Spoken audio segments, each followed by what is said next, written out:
Hello and welcome back to Let's Play Crusader Kings 2 as the Mongol Empire. The real Mongol Empire, not like this fake Mongol Empire over here, even though they were here before us. But in our last episode, we took the county of Turkestan here from Kangli, and we ended up with a castle by doing that, which I pillaged in the last episode. I think that was supposed to make it go away, but maybe it's only a chance to happen or something. I know I've done it before, and the holding has been destroyed, but maybe it doesn't happen every time.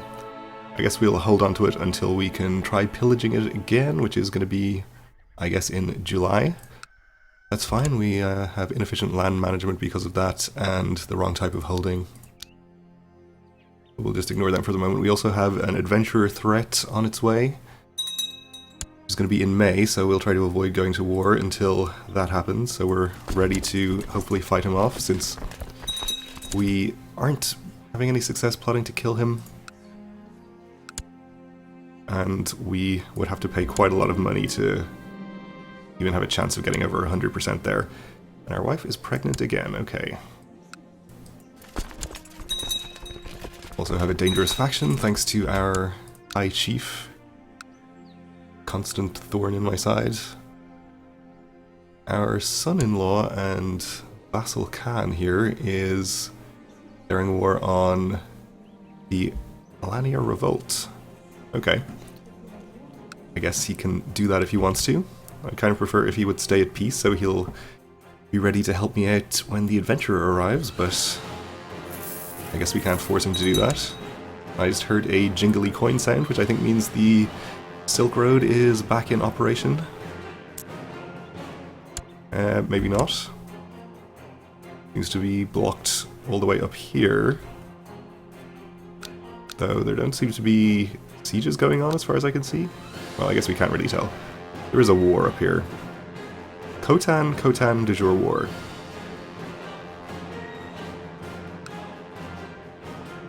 Okay, I guess the Duchy of Khotan is fighting the Kingdom of Khotan.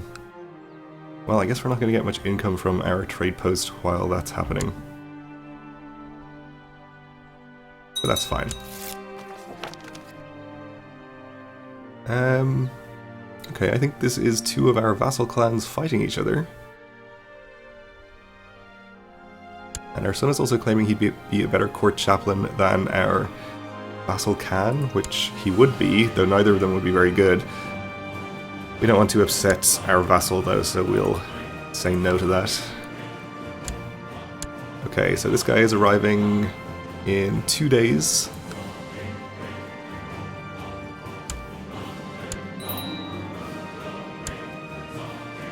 We will call our, well, we won't call our ally to war, but we'll call in our clans, so I think I actually did hold control there for some reason and called my vassal as well, but that's okay. If he wants to join, we'll let him. So let's check out the adventurer. Oh, we didn't even need to call anybody. If he only has 2,800 troops, we can easily handle that ourselves. See if we can find where he is, actually. Down here somewhere.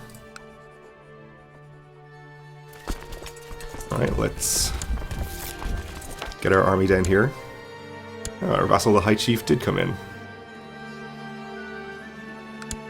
Kinda suspect this is going to be over before he arrives. Since he is, was it way up here somewhere?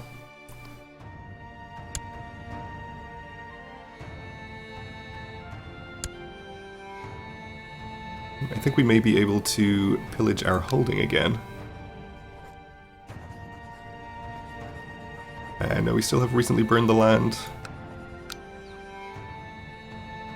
Okay, it's a few more days. We'll try it again once that expires.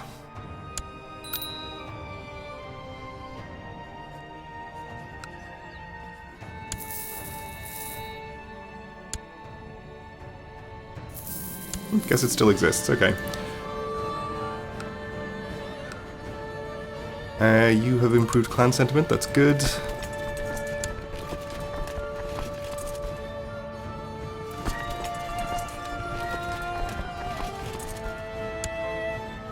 Our vassals are coming to help out. Our host guy is now up here somewhere, so he's getting closer.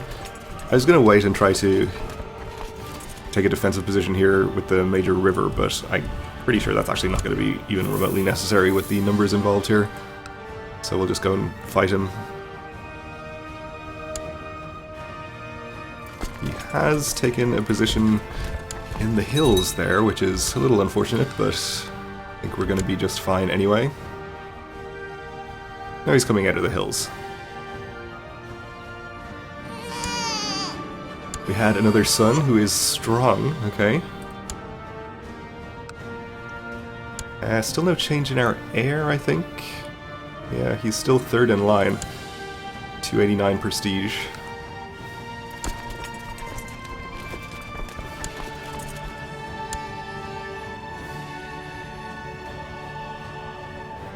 Vassal got there first, we'll be there to help him out. Up to 74% already. He is retreating to Kazogia, which is where we are going.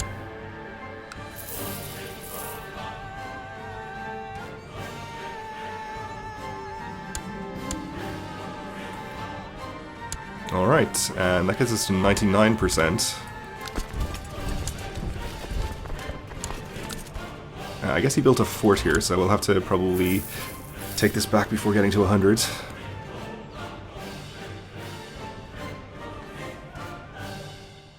Which shouldn't take too long, and our vassal is going to hopefully leave so we don't take attrition, thank you.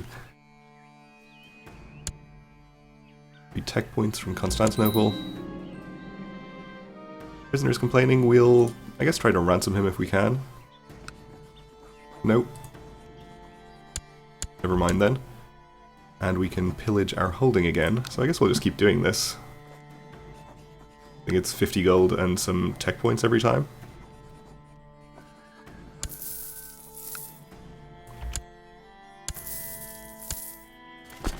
There we go, up to 100%. We'll enforce our demands.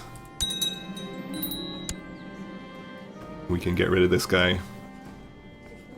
Probably. All of our vassals' opinions by 10. I guess we cannot. Okay. And we can't ransom him either. I suppose we can just banish him. Don't really want him taking up space in my dungeons.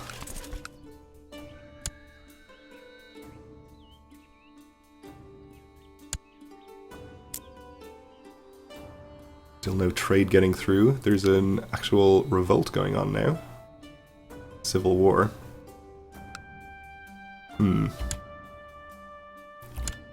We could just take this land from the Mongols and ensure the good operation of the Silk Road so we could make more money. That would be great. How are they doing on their troops? They've lost quite a few events won troops, so that's good. We will not be settling as feudal anywhere, so make that go away. I hope that's not the same alert as the pillage holding alert, because that would be kind of annoying. Anyway, our current heir had a son. It's fine. And now that we're at peace, I guess we can take some other actions here. I guess we can do war games since we haven't done that for a while, for 30 gold. Speaking of gold, we can spend some on some upgrades in our capital, why not? Let's get more nomad tax with Sheep 2. Return of the Sheep.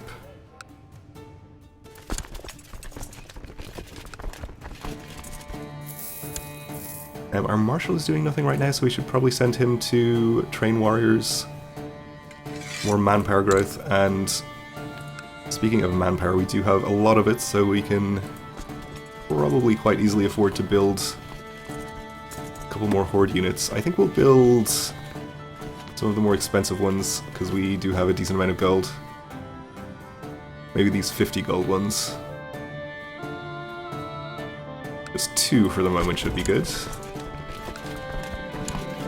Warriors have come to your court from afar, gathering for the great war games. The impatient stomping of horses accompanies the excited cries from the spectators. As participants salute you, You give the signal for the contest to begin. The best warrior shall win. And our son has won the war games. His martial skills unmatched. Okay. He'll get a bunch of prestige for that. That's kind of bad, actually. He might take over as our heir. It's 500 prestige. Yeah, there we go. I mean, it's not bad. He's a decent character. But I did kind of want my wolf-blooded son to inherit instead. And now he's even further behind in the prestige race.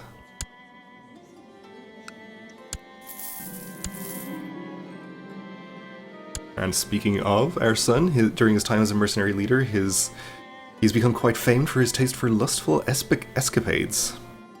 He gains the trait lustful, that's fine.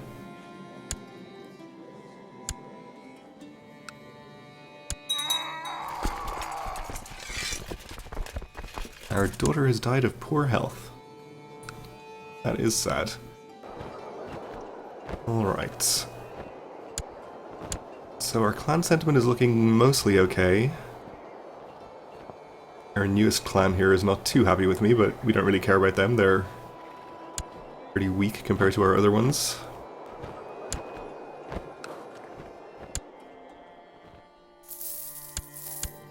Our new heir is unmarried, so I guess we should take care of that. Yeah, this 18-year-old quick woman is just fine. And I bet we can pillage our holding again. No, we can't. You refuse the marriage. Okay. Why were you even in the list? Probably she got another marriage offer just before it or something. Quick 10-year-old. Prefer not to wait 6 years.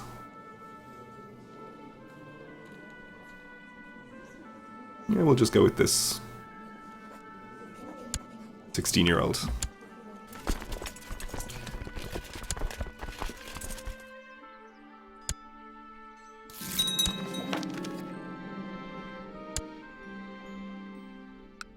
Okay, I guess we should move our Chancellor to somewhere else since he has been increasing clan sentiment very well.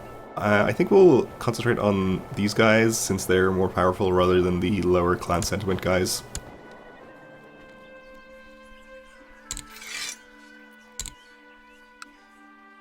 Make sure they're happy, and we are still in our truce with the Bulgars, but it's only one more year. I think we'll maybe wait for this to finish and then declare that as our next war.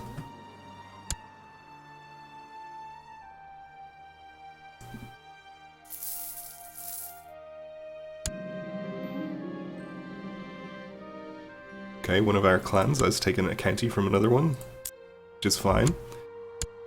And the Silk Road is back online, which is good. Should be getting money now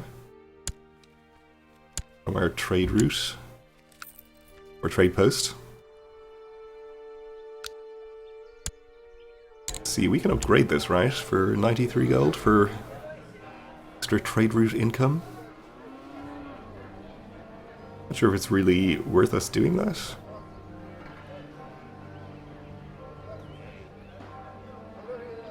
Yeah, we may as well, why not?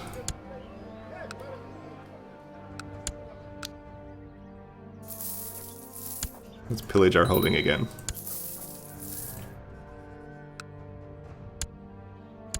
Oh, we can hold the Nerj. Okay. Sent out the call for the Nerj to your vassals. Preparations for the Great Hunt have begun.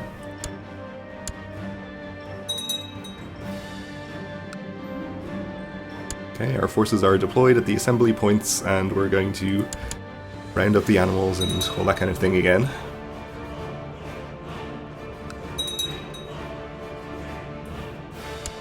Okay, our vassal is declaring the conquest of Tana on Alania, this county. I guess he's allowed to do that. While advancing with his forces, can Iturgan felled a buck with his bow? This is unacceptable. Per ancient tradition, no animals may be killed during the Nerj before the encirclement has been completed. A harsh punishment for this transgression will be expected. We can punish him with a severe clubbing. His opinion changes by -15, so he's slightly upset, and he becomes wounded. Or just reprimand him, which would annoy other Khans. I guess we'll give him a severe clubbing. He's pretty happy with me, so probably won't even mind too much. Yeah, he still thinks I'm pretty great.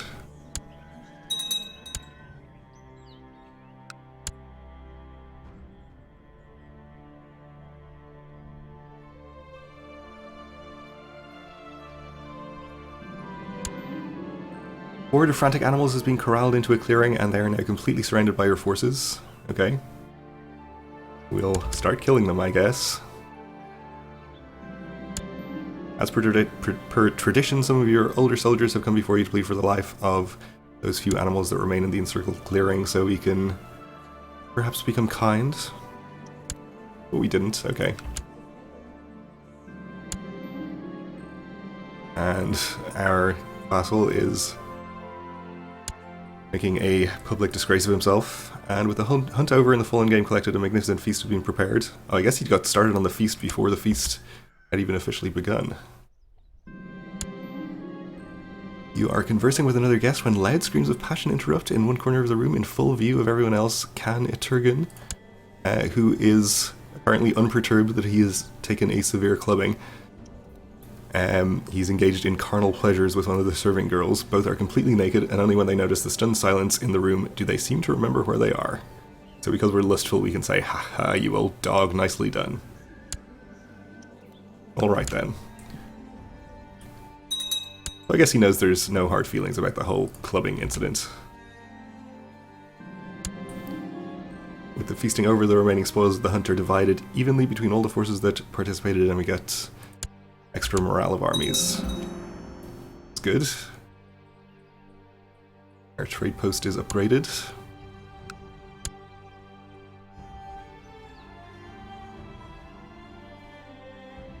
And at this point I think we'll just wait till August when we can go to war with the Bulgars again.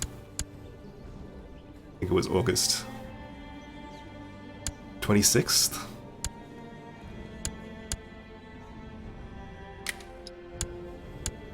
Yeah, unfortunately, I think our son is unlikely to actually overtake his brother.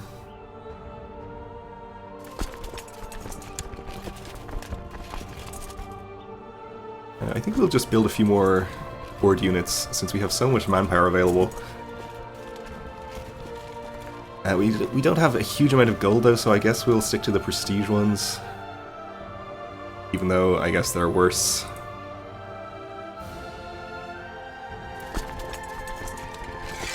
4 more should be good enough for now.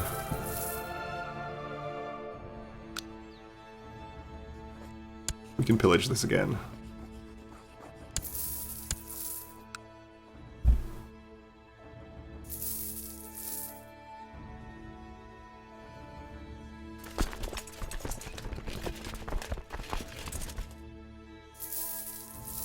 So we're up to a max of 7,000 men, which I guess is pretty good. And our son lacks a guardian. I guess we'll just use him for opinion, if we need to. Even to our High Chief. He seems to have dropped out of his faction, but he's still not very happy with me.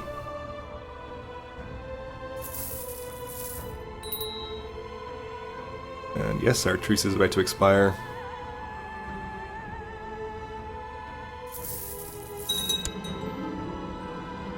Okay, so our vassal won his war against Alania. Took a county.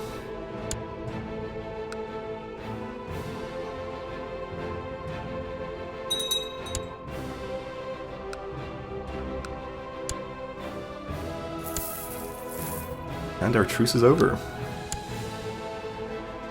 So he has no allies to speak of, he just has his one nomadic vassal. I think what we'll do is take all of the land in Sibir, and then we can take this one later, or better still, maybe one of my vassals will take it from him. We won't have to bother. Not the conquest, we want the subordination of Sibir, unless we can do an invasion. So I don't think we're at 90% of our max population. So that is not an option. We'll just take these 3 counties.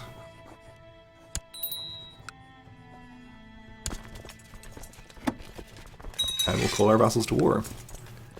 But we are going to have to wait until the next episode to actually fight the war because we're just about out of time. So thanks for watching, and join me again then.